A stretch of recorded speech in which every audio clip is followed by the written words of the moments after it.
This is R.J. Rushdoony, Easy Chair number 374, October 30, 1996.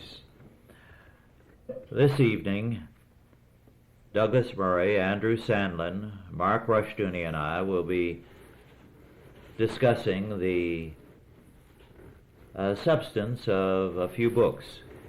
First of all, a very remarkable book by Dorothy Alford, M.D., Instant Creation, Not Evolution, an alternative view of the origin of man and the universe. This book was published in 1978 by Stein and Day, and did not get the attention it should have had, but it's a very important work. Again, this is a book I wish we had money to reprint. Her thesis is a very, very important one. What she says is that evolution is not possible. The intermediate stages required by an evolution of the body or of any animal or of any creature is impossible. That death would set in when any variation of a significant form takes place. In fact, she gives considerable space to going into all the various variations: Down syndrome, sickle cell anemia, Marfan syndrome, dwarfs and midgets, Huntington's chorea, and so on, pointing out how these are not dramatic variations, but they're variations from the standard which lead to serious problems, diseases, and death. Let me read one section, or a portion of it.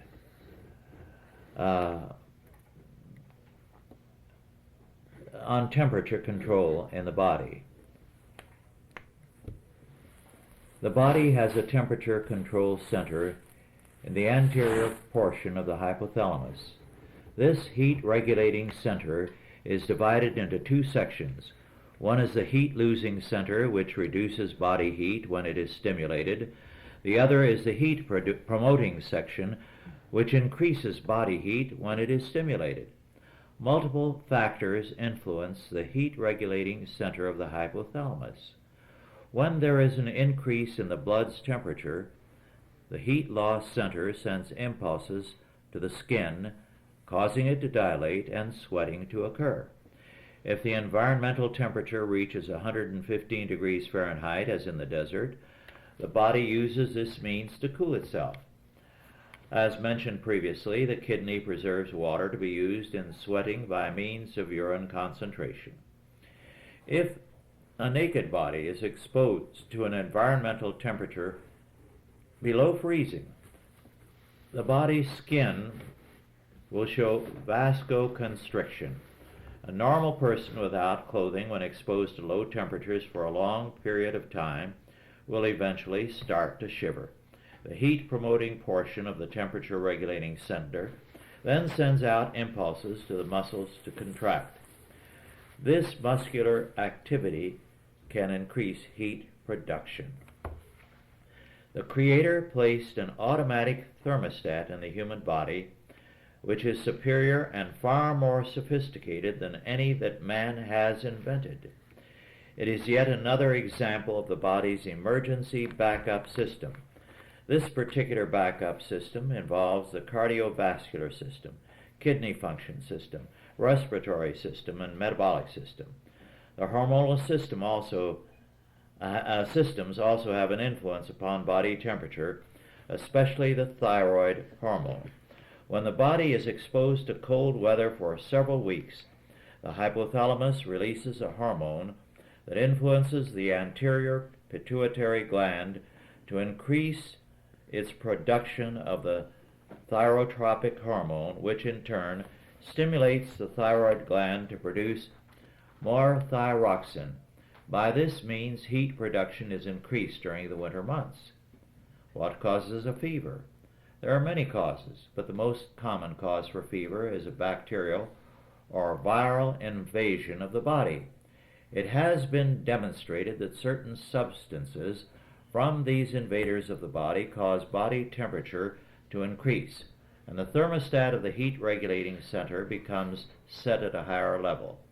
This higher temperature is lethal, especially to gonococcal and syphilitic invaders, and allows for increased chemical reactions necessary for the repair of damaged cells. When a person is sick from an infection, it is essential to keep the fluid intake up so the body can also cool itself. Dehydration is an important factor when the temperature goes too high. This well-coordinated backup system of temperature control had to come into existence all at the same time. Since extreme fluctuating climatic temperatures may exist from summer to winter, this system had to be working perfectly. While a hot climate causes one set of changes to occur, a cold climate will cause the opposite changes to occur. Such a system could not take millions of years to evolve, because the need for regulation is not only from hot weather to cold weather, but moment by moment. One environmental effect would have inhibited the development of the opposite environmental effect. This elaborate backup system for emergencies of extreme changes in temperature required forethought and planning by a creator in order to put it into existence. Ponder this question for a moment.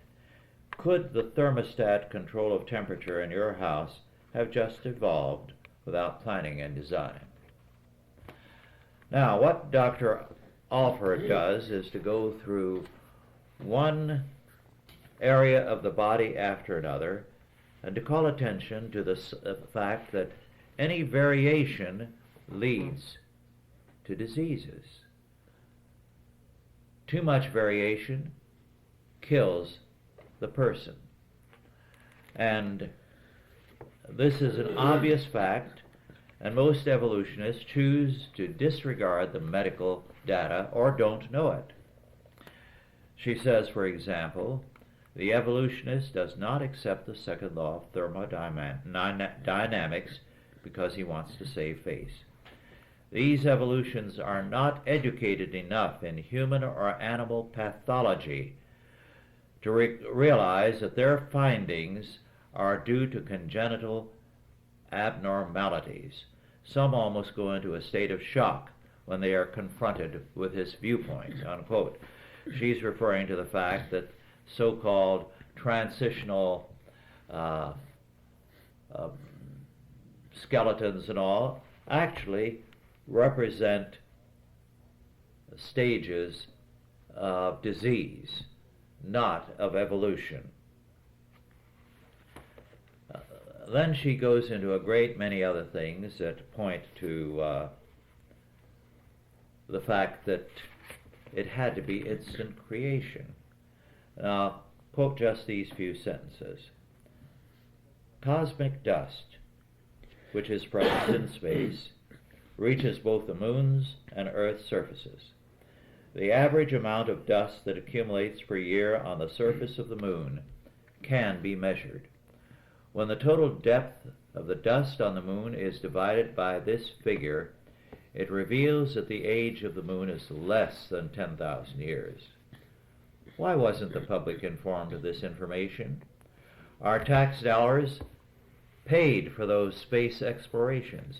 Did NASA suppress it because it contradicts the evolutionary theory? As taxpayers, we have a right to all the facts, even when those facts do not support the theory of evolution. You may remember, I do vividly, that there was a great deal of fuss about what was going to happen on the first moon landing. The cosmic dust would be so deep that the space vessel would sink down into the dust, and they had long spider-like webs to prevent that, all of which was unnecessary. it did not sink into billions of years of cosmic dust. But immediately they said nothing about it at all. The information was quietly shelved. So this is a very important book. It's a delightful book. At times it's a bit technical, but it's well worth reading if you can locate a copy. As I say, I was very grateful to Ken Higgins that he found me a copy. Neil Armstrong's second statement from the moon was that there was very little dust, because they had not only the long legs on the lunar module, they had large pod feet, because they didn't want it to sink into the thick dust, which if it had been accumulating for millions of years would have been substantial. There's no atmosphere on the moon. So if the moon's been there for billions of years, then their assumption was, since there's no atmosphere to burn up the particles that land on the moon, there must be a tremendous accumulation of space debris and dust and such on the surface of the moon. So he said that's one giant leap for a man. No, that's one small step for a man, one giant leap for mankind. And then said there's very little dust, or something to that effect. Well, that was his second statement. It's obvious. We all sat in television and watched the pictures. The thrusters on the lunar module are pointing down. If there's no gravity there, in other words, the dust, would roil up in the air, be flying around, and it would have totally obscured the area for probably several hundred yards if there'd been any great quantity of dust there. They wouldn't have been able to see for quite some time. Yet we saw the thing land, and it was just clear as a bell. They went, they landed right down on the surface. Mm-hmm. So it was obvious there was another point that's been brought out by some creationists is that if the universe is billions of years old, much originating far long before life supposedly evolved on the Earth, but if the universe is billions of years old, there's all this debris subject to the laws of gravitation, that it long ago should have basically cleaned out the universe of all the space dust. It all should have been accumulated by the different planets, and by the sun should have absorbed, the gravity should have absorbed all the space debris long ago, and yet there's still a tremendous amount of it floating out there.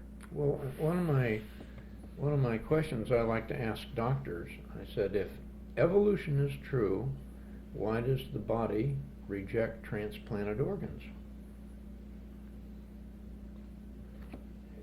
It would seem that if there was no problem, that the human body would accept any other human organ.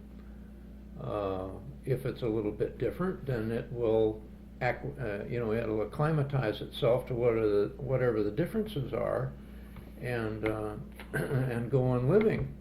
But every body that gets a transplant has to have chemicals that block the body's natural defenses, that fights infection and fights cells that are different. So there's no mechanism in the body that I can see that would allow evolution to exist. There's no evolving mechanism. Darwin's original idea was not mutation. That's neo-Darwinism. The original Darwin's original theory was natural selection, that the stronger animal bred with a strong animal, and they produced a little bit stronger offspring. And artificial selection is what we do to breed better cattle and better corn and such, and it works. But when you breed cattle, all you get is cattle. And cattle don't breed with anything else. So now they very early realized that natural selection was not possible as a means of changing from one life form to another. Mm-hmm. So they came up with the idea of mutations, that animals mutated, so they actually changed dramatically from one thing into, not so dramatically, but over a long, long period of time. But we know from our knowledge of genetics that our chromosomes are a very, very delicate thing. If you mess them up in the slightest, that's why women aren't allowed to get x-rays. Mm-hmm. Medicine and alcohol can upset the genetic code and create mass deformity. Almost all mutations are harmful. That's right. And most are deadly. That's right. And yet that's the mechanism. Something which produces death is the mechanism that's now proposed for evolution. Well, it's just like, the Ebola virus and AIDS virus and all of these killer viruses, they become more resistant. That's, the only change that they make is it's a defensive mechanism to survive. It's not to change into something else. Well, Darwinism and evolution is a religious faith. Yes. It's not a science. And it does require a lot of faith to believe it. As Rush, you've indicated in that book, it would take a great deal of faith to believe that these changes could occur. In fact, it would take a faith to believe in the absolute impossible. Mm-hmm. Therefore, the, quote, science, close quote, aspect of it rearranges the data to fit into this pre-assigned scheme, this pre-assigned religion. And it's at war with Orthodox biblical Christianity because they're two rival religions. Yes. Well, it's an interesting thing that of late there have been several books challenging Darwinism by men who are not Christian or creationist. Most notably, I believe his name is Philip Johnson, a law professor at the University of California, has written two books that have upset the academic community because they apparently feel it's shameful for an academician to come out and treat Darwinism as nonsense. That's their form of blasphemy. Yes. What were those titles again, Rush? I've heard them, but I can't recall. I will get them for you. I haven't ordered the second book, but I have read the first. Was that Darwin on Trial? Was that his book? That could be one of the titles. There is such a book, Darwin on Trial. That could be Johnson's book. But evolution is really a fairly easy theory to attack. It is not irrational. It is not reasonable. It does not make sense, and it is not scientific. And so it's not too hard to poke holes in it. But the reason they hang on to it is because the only alternative to a supreme being creating things is for those things to come about by natural laws. So they hang on to this, that, well, maybe evolution didn't happen in this way, but it did happen. We know it happened because Right. we're here, and we're not going to believe in a God. Yes. Because if we say a God put us here, then we might even be responsible to that That's God. right. He might even reveal himself, That's and right. heaven forbid. Yeah, therefore they have anti-theological presuppositions that guide their decision. That's precisely the case. It's not a matter of objective reason. Well, my great objection is that they spend a lot of tax dollars looking for the unprovable because they spend all of their time applying for government grants so they can keep trying to prove the unprovable. And it's job security for this pop science that's going on nowadays in all areas. They study. They spend more time in college learning how to successfully apply for government grant money than they do learning how to do good science. That's right. It's amusing to watch some of these public television nature shows and how they talk about an animal, even a plant, developing the ability. Mm-hmm. Yeah. As Yes. though an animal or a plant consciously decided that it needed to change in a particular way for a particular need. Well, it's part of the propaganda thing. That the propaganda is pervasive, particularly on public television. Every single program, they got to get their right. message in there, and it's so blatant that it's not worth the time to listen to it. The rest of the program is ruined by their erroneous suppositions. As Rush pointed out, partially developed organisms just couldn't survive. It's totally irrational. Well, I'd like to go on to something else now. This is a classic from the last century, Reflections on History by Jacob Burckhardt, whose best known work, of course, is on the civilization of the Renaissance. The introduction to this edition was by Gottfried Dietze, a professor in the graduate school at Johns Hopkins. Neither of the men were Christian, neither Dietze nor in the last century Burckhardt. And what we need to recognize then is that while Burckhardt's position was a brilliant and sometimes telling one, he was favorable to the Renaissance, although critical of it.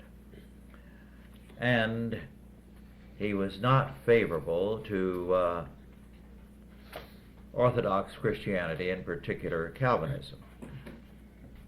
One of the things he commented about that he felt was disastrous in our time is the renunciation of history. He felt Americans were especially guilty of renouncing history.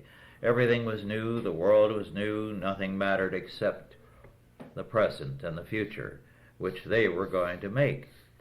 Well, if you do not pay attention to history, then you are guilty of what Disraeli, the English Prime Minister, called the very great folly. And he said, men who neglect history, pay no attention to the past, will repeat the blunders of their predecessors. And of course, at that point, we have to agree with Disraeli and with Burckhardt. However, Burckhardt was very objective at points because he calls attention to the fact that the state is determined by religion. It's the religious faith of the people, whatever it may be, humanism, Christianity, Buddhism, Islam, that determines what the state is going to be. And the code of law comes from the religion, so that a society is an expression of what the people believe. And if their faith is wrong, then their state's going to be wrong. And it will lead to despotism, and despotism always gains the upper hand and abuses religion by using it as a prop. So religion begins by molding the law and the state. Then the state, as it gains in power, takes over and controls religion, which is, of course, finally suicidal. Now, this kind of thinking on Burckhardt's part made him very influential. To him, there are three great powers in society: the state, religion, and culture. We're not used to thinking of culture as a separate entity. Well, culture is religion externalized, as Henry Van Til pointed out. And when the culture, again, is controlled by the state, you have a further decline of society. So we have a crisis in our culture today because our culture is dominated by the state. The state funds the arts. The state controls education. The state now is in every area of life and thought, trying to control the churches and the Christian schools and the family, the only areas of independence. So his reflections on history are important for us because we are at a critical point in history. Unless we recapture the initiative, unless again men's faiths are expressed in such a way that not only church and state but culture are shaped by their faith, the state is going to destroy everything. Well, as you point out in Christianity and the State Rush, the state is a religious phenomenon. Yes. As he pointed out. And of course the dominant religion today is secularism and humanism. And it is another rival religion at war with Christianity. Yes. And the fight will be a fight to the death. And Christian Reconstructionists are sometimes misunderstood and maligned. We don't believe in revolution or taking up arms against the state. It's the power of the Spirit of God and the Word of God and our ideas that pose a threat, and our obedience that pose a threat to the state. And they recognize that, and that's why they're so hostile. Well, you were going to say something? Well, I was just going to say the American government has chosen a different path. Anything and everything goes in the way of religion, from devil worship to whatever. That's right. So that the American government has taken the view that they don't want any religion to gain dominance or even prominence. That way they can marginalize religion and Except their own religion. Well, except their own, Yes. but it's no threat to them. That's right. They have dominance, and they don't want any competition. That's right. The problem, as I see it, is in part this. We have too long had both church and state feeling that the only way to get things right is to control everything from the top. That's right. So it has been an effort in the past by the church to control the state and culture, and in the modern era, the state to control culture and religion. And this is wrong. And this is why I believe the emphasis that we take as Christian Reconstructionists is alone the sound one. It has to begin in the lives of the people, and through their lives affect the world around them. In no other way can you have a truly free and Christian culture. I'm going to go back to a book that I have mentioned previously, some time back. It's a book that troubles me. I've had it close to my desk, and I pick it up and browse in it because it seems such a tragedy, and it deals with slavery. The book is by Shane White, and the title is Somewhat More Independent: The End of Slavery in New York City, 1770 to 1810. It was produced by the University of Georgia Press in 1991. I don't think the title is altogether good, but what it does tell us is that there was slavery in both the North and the South. We're accustomed to thinking of slavery as more prevalent in the South, but that was not true. For example, we read in 1790, when the first national census was taken, every third inhabitant of Kings County on the western end of Long Beach was black, and almost 6 in every 10 white households owned slaves. In the town of New Utrecht, 38% of the population was black, and 3 out of every 4 households owned slaves. As late as 1810, more than 60% of white households in Flatbush, another town in Kings, contained slaves. Yet, in spite of these quite striking figures and the obvious importance of the topic, there have been few attempts to analyze slavery in New York and New Jersey. In the South, 1 out of 17 white men owned a slave. The percentage of ownership was much greater in the North. They called it by different names, didn't they? Indentured servitude. No, this doesn't include indentured servitude. These are black slaves.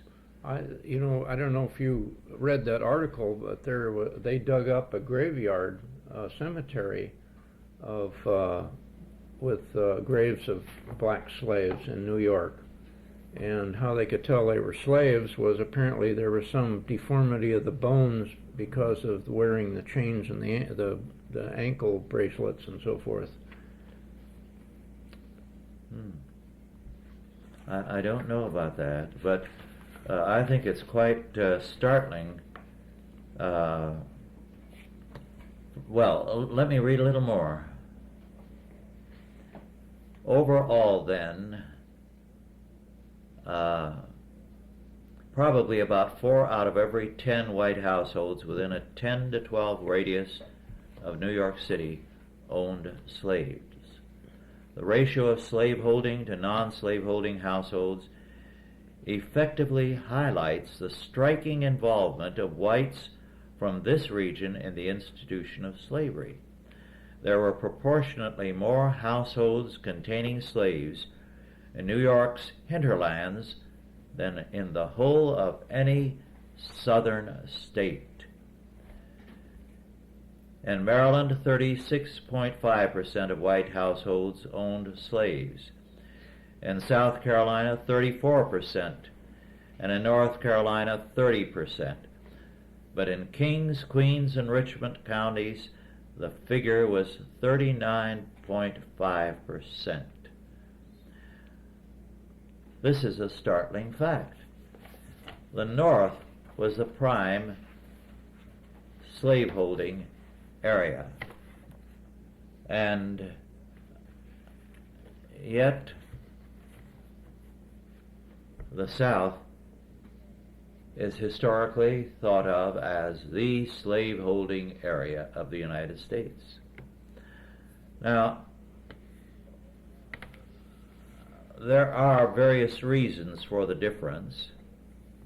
You had very early Calvinists like Hopkins in the North start anti-slavery societies, so that you had an antipathy to slavery. For example, John Jay was the first Chief Justice of the U.S. Supreme Court. He was an old-fashioned Calvinist, a very devout man, and he regularly bought slaves, but he also freed them. He said, when their faithful services shall have afforded a reasonable retribution. In other words, he bought them and trained them for freedom, and then released them. So that his perspective was very, very different from that of some people. But even then, the others, public opinion and the direction of things, the emphasis of the churches, was such that slavery went out. Was Wilberforce mentioned in there? What? Wilberforce? No, because of course he was influential in England, and at that time the communications weren't that great, so that he was not known too well in this country at the time. I just wonder if he had any effect. No, apparently none. His name is not even mentioned in the index.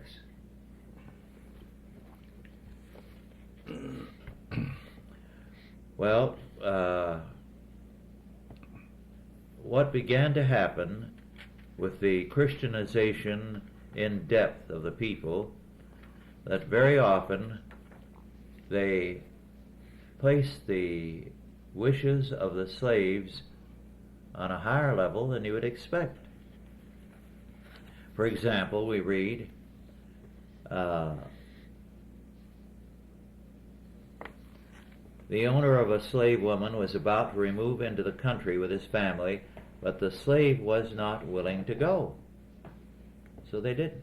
Similarly, in 1802, a purchaser was sought for an 18-year-old slave who was being sold because of his unwillingness to remain with a family lately removed into the country, a displacement that had apparently led to unpleasantness and disagreement with the rest of the servants. The diary of Alexander Coventry, for instance, contains a couple of examples from the lower Hudson in the late 1780s, where the wishes of the slave were in fact paramount. Well, it was this kind of attitude that led to a totally different view of slavery and to the progressive emancipation of the slaves and helping them buy their freedom, a variety of means used. Now, Shane White, the author, does not go into why the difference in the North and South. I'd like to propose what I believe was the reason for the problem. Precisely as they were freeing the slaves in the North, Hegelian thinking was coming over into New England. Unitarianism arose there. The Unitarians were Hegelians. They believed in the conflict of interests as essential to progress, whereas from a Christian perspective, the harmony of interests was essential. So, increasingly, you had no longer an anti-slavery movement that was like that created by Alexander Hopkins, considering the welfare of the owner and of the slave, trying to work out some kind of compensation, trying to make it fair and equitable to all concerned. Instead, the feeling was the only way to progress is through conflict, so that you have to have a head-on conflict, and the Unitarians were largely the abolitionists. So their attitude was that the slave owner was a villain who had to be fought, and the slave-holding power put down. Well, they immediately got the backup of the whole South, where there were actually more anti-slavery societies in the first quarter of the last century than in the North. And they began to justify and vindicate slavery. Well, I said I keep coming back to this book because it has troubled me. And I'm afraid we have the same mentality today that the abolitionists did. Whenever we see an evil, whether people are on the left or on the right, they want to fight. They want to smash the other side. They don't want to sit down and work out the problem. And I do believe that is leading to a great deal of conflict between various nationalities and races, between various sections of the United States, so that we feel that instead of complementing each other, we should be at war with each other. What part did the Industrial Revolution play in this? Certainly the Industrial Revolution took hold much more in the North than it did in the South. The South tended to want to stay with the methods that they had always used, and agriculture was more labor intensive. There must have been a lot of surplus slave labor in the North after a lot of the tasks that had been done previously were done by machines. I'm glad you brought that up. The Industrial Revolution began in Britain, And many of the men who were key figures in the Industrial Revolution were very devout men. But the Industrial Revolution was driven out of the church, as it were. And the church, which was very strong in Scotland and important on the English scene, became increasingly relative. And it was because they were small-minded. If you go back and read the sermons of the time, you find that one of the things they immediately went to war with the industrialists about was Sunday observance. Well, you couldn't stop trains the minute it became the Sabbath. You couldn't shut down steel mills that required continuous operation. You had to keep them running. And the industrialists were willing to do anything and everything to further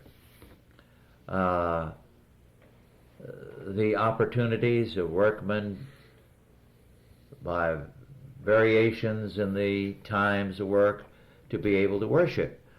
But the clergy acted as though this was the ultimate evil, that it was going to destroy Christian England and Christian Scotland if they didn't shut down. Well, they couldn't, any more than they can shut down our power plants on Saturday evening and keep them shut down until Monday morning. There are too many things that require continuous operation. They do that out in the islands. I had a friend who went out to the New Caledonia or somewhere out there with radio equipment, setting up a radio station. And I guess they had, I don't know whether they Seventh-day Adventists or what the missionary group was there, but they put them off the air for 24 hours during their religious observance. They just shut all the power off and everybody had to quit, whatever they were doing. Well, on a small island or a small community, that can be done. But you cannot do it in an urban civilization. And in terms of our Lord's words, there are works of necessity that cannot stop. I think there was another point too, Rush, and this was in, I noticed your next book is Chadwick's. He wrote a book,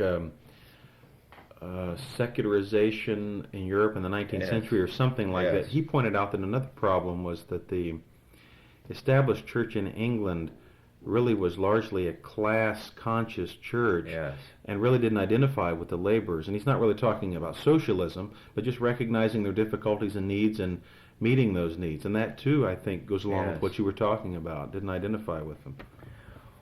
Well, it was a tremendous opportunity. The churches could have commanded the Industrial Revolution had they been ready to recognize the realities.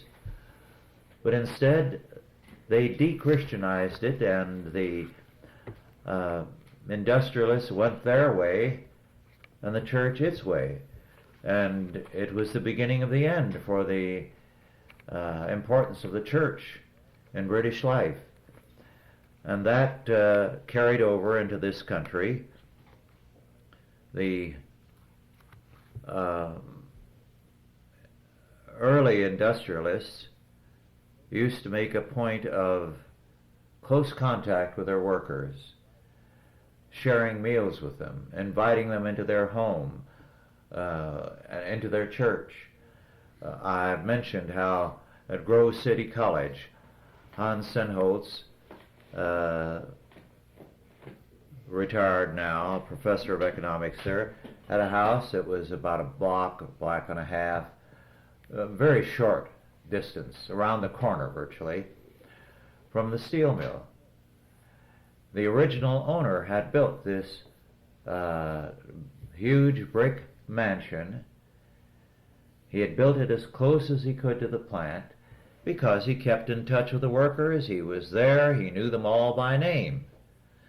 That was the Industrial Revolution in its inception, and the churches helped kill that And I think that was one of the reasons why the Industrial Revolution went outside Christianity and became secular. Yes. Well, if there are no further questions on that particular topic, I'd like to take up briefly a book by Owen Chadwick, who is one of the great English historians of Christianity. And this is one of the Oxford History of the Christian Church series. The title of this one, The Popes and European Revolution. This was printed by the Clarendon Press at Oxford in 1981. It's a sizable book of about 650 pages, which covers very, very thoroughly every aspect. Now, one of the things that interests me in particular is the theme of charity, because I feel that while Catholics learned a great deal from Calvin here, the Protestants forgot everything they had learned from Calvin. He comments on the fact that in every Catholic town could be found clubs, part religious, part secular, known as brotherhoods, confraternities, or sodalities.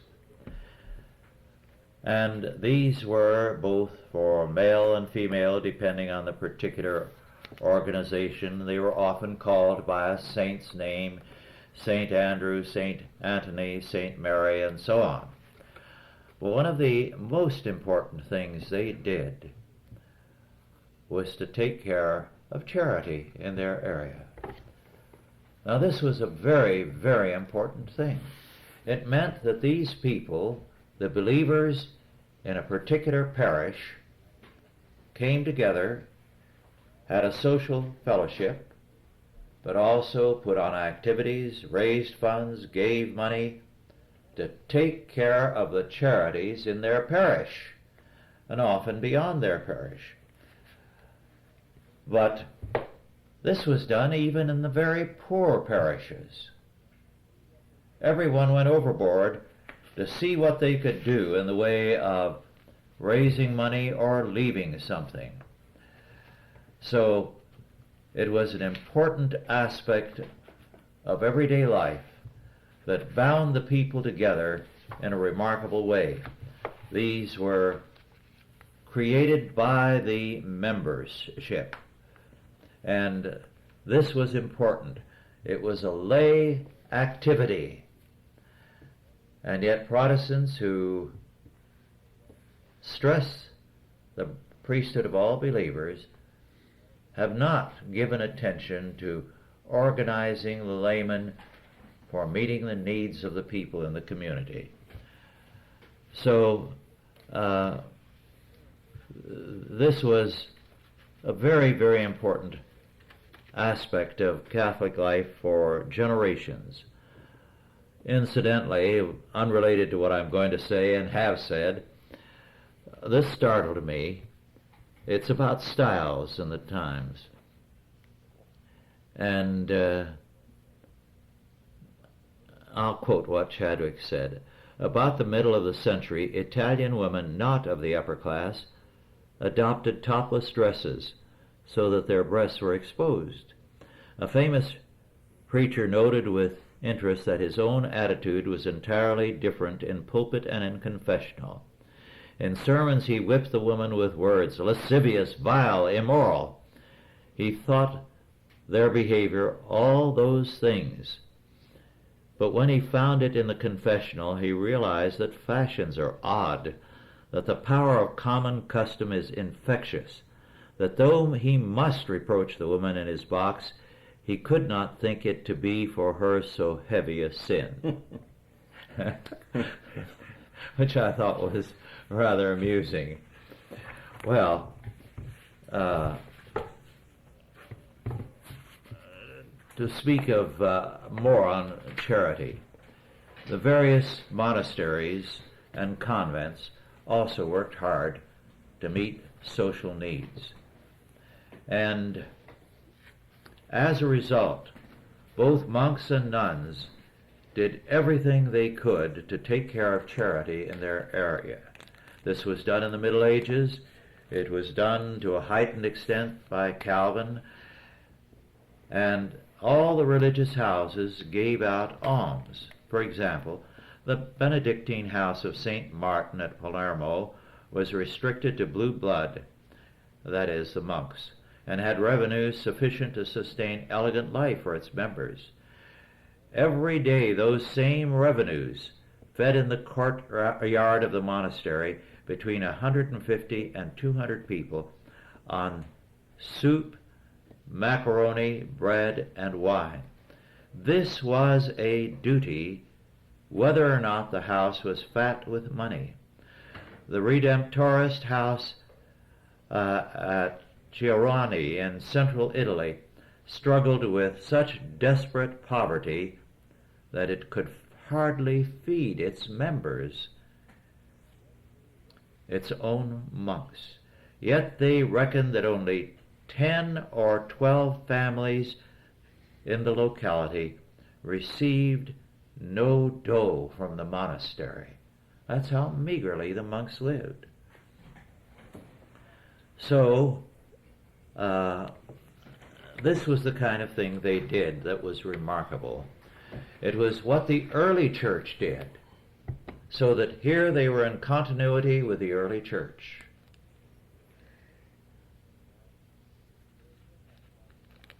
Well, there's so much like this. For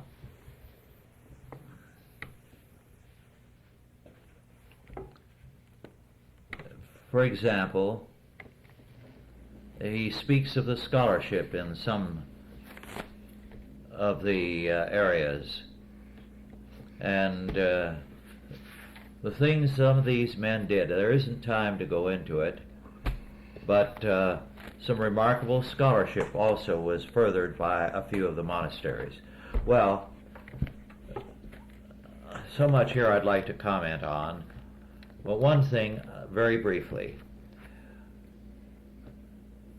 The Catholic laity wanted the popes to take a nephew and make him a cardinal and use him as the chief executive officer of their pontificate, because they felt family loyalty is better than a bureaucracy. And so for generations,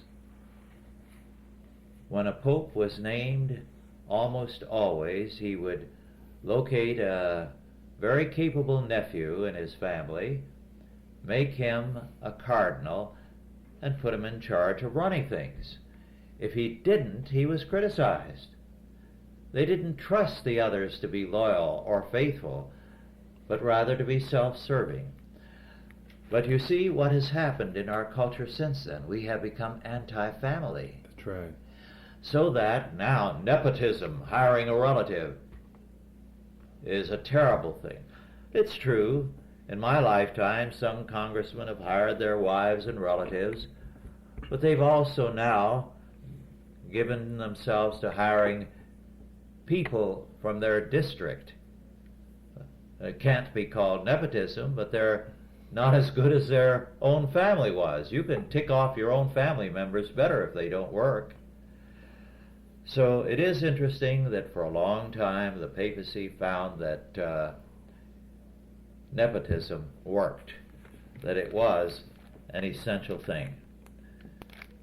Well, it's a very interesting book by a brilliant scholar who gives us the pros and cons about the history of the papacy conscientiously and honestly. Our time is up now. Thank you all for listening, and God bless you.